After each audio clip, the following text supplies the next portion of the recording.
Hello, my name is Gabe Zollner. Just watched a little bit of Fox News, and I was very pleased to learn that the Secretary of State, the Honorable Hillary Clinton, is going to testify next Thursday in regards to the timeline of Benghazi. Be real curious to see what she has to say.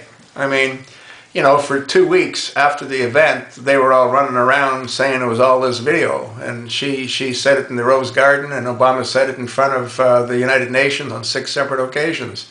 So she's going to have a real difficult time, especially when those 3 individuals under oath, when Congressman Issa questioned them, they said that everyone was watching the events unfold real time. Obama was in a situation room with his vice president, Bozo Biden, and Dumbo Panetta. I mean, can you imagine? We've got a guy that's head of the military, and he was like a bean counter. He was an accountant. He doesn't know one end of a BB gun to another. But anyway, that's a whole different story. What I think is going to come out of this eventually, this won't happen on Thursday of next week because I'm sure they've got some elaborate story that they're going to try to spin. But what will eventually come out of this, because what Fox also said is that Benghazi is bigger than Watergate ever was. Many, many, many times bigger.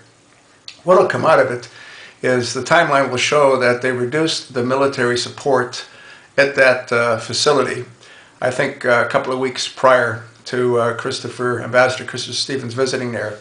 They'll also prove that Obama had ordered the military to stand down, the military meaning those 2 Navy SEALs, on 3 separate occasions. Obama didn't want them to intervene because the plan was to allow Al-Qaeda to kidnap Ambassador Christopher Stevens and then do a trade for the blind sheik. And that way Obama would come out a hero. He'd get a whole bunch of FaceTime and airtime and accolades and all the rest of it. And it would also appease the Egyptians because, again, the President Mohammed Morsi, had said that he does want to free the blind sheik. So that was the plan. And unfortunately, these 2 Navy SEALs sort of threw a monkey wrench into it when they wouldn't stand down. And they were told 3 times to stand down. Now, the only person that can order them to stand down is Obama. The only person that could have offered military assistance, which was denied, numerous requests were made over a 7-hour period, is Obama.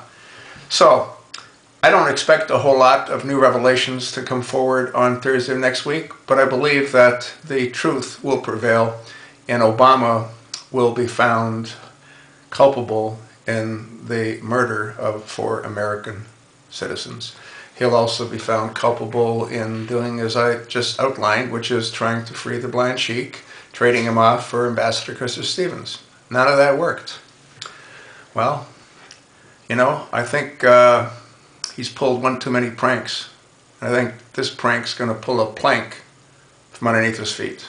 Let's hope that's the case.